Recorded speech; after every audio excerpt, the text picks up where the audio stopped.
for assembly. Right, well, better come with me then. Come on then, sit down or we'll be late. Morning, Braywick Court School. What are we going to do today? Learn, enjoy, succeed. So, good morning. Today is Tuesday. Ready for my assembly. You caught me on the way to assembly picking out my post. Nothing very interesting in there, just some vouchers from Tesco. Nothing else to talk about really there. But it got me thinking about letters and post.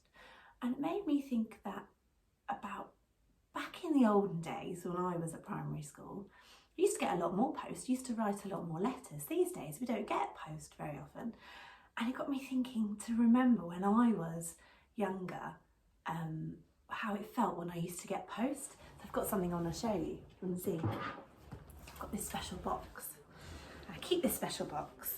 I've had it for years and years and years. And inside my special box are loads of letters which I got sent from my grandma, from my friends, from my pen pals when I was at primary school. So, have any of you ever had a pen pal? Not as common anymore, I don't think. I used to have a pen pal who lived in Germany, and I used to write her letters, and I'd tell her all about what I'd been doing, and I'd draw little pictures, and then I'd post it off to her, and then I'd have to wait weeks and weeks and weeks and weeks. And then eventually, one day, out of the blue, as a surprise, through the letterbox would pop an envelope of a letter from her, which had come all the way from Germany. And I remember the excitement of rushing to the door, picking up the envelope, tearing it open, and then sitting and reading the letters just to see what she'd been up to. And she'd answered questions that I'd asked her. And it was really, really good fun because you never knew when the letter was going to come. It was always a surprise. And more importantly, I've kept all those letters. I've got a huge box full of them.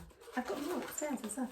And all of these letters are memories. Each one is a memory. So I can sit back and read these letters and remember those times. A lot of these were from when I was at school and or when I first moved to university, and I was writing to my friends who were back home who I wasn't seeing as often, and telling them all about things that I was getting up to and finding out about what they were getting up to.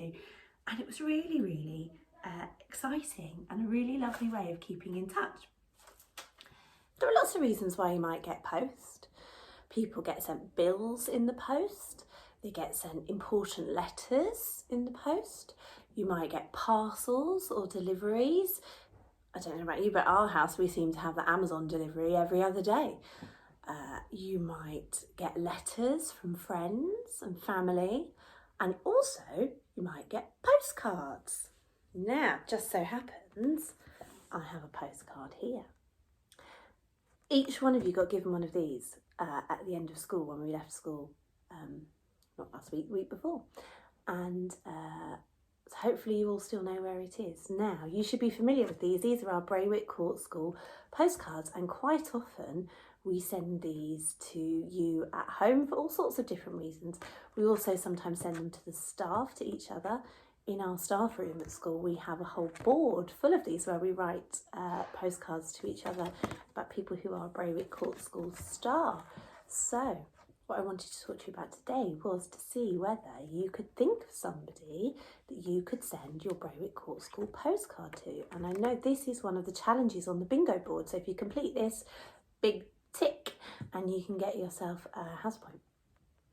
So, who could you send this postcard to? Well, you could send it to a friend from school, yeah, and that would be nice. You could send it to a family member, somebody in your family that maybe doesn't live near you, that you're not seeing very often. Remember last week when we talked about different ways that you could keep in touch with particularly older members of your family? So you could send it to a grandparent, cousin, auntie, uncle, somebody in your family that you know. Could send it to a friend of your family, somebody that your family is friends with, or that you're not seeing as often as you would like to. Somebody that you just want to give a message to. Now, what do you need to do to write on a postcard? Well, there's not a lot of space on a postcard, so you can't write a big story, unfortunately. But here on these lines, this is where you need to write the address of the person, and you need to stick a stamp on it. And there's not a lot of space, but maybe just a quick message to cheer them up. tell them something that you're doing, maybe share a joke. Don't forget to put your name at the bottom so that they know who it's from, okay? And then all you need to do is pop it in the postbox. So on one of your daily walks, if you're going out and about for a bit of exercise, see if you can think of a route where you could go for a walk that goes past a postbox.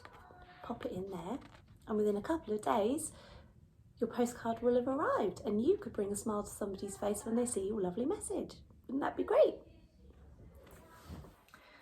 So one other important thing we need to talk about today, and that is to say happy birthday to B. Happy birthday, B.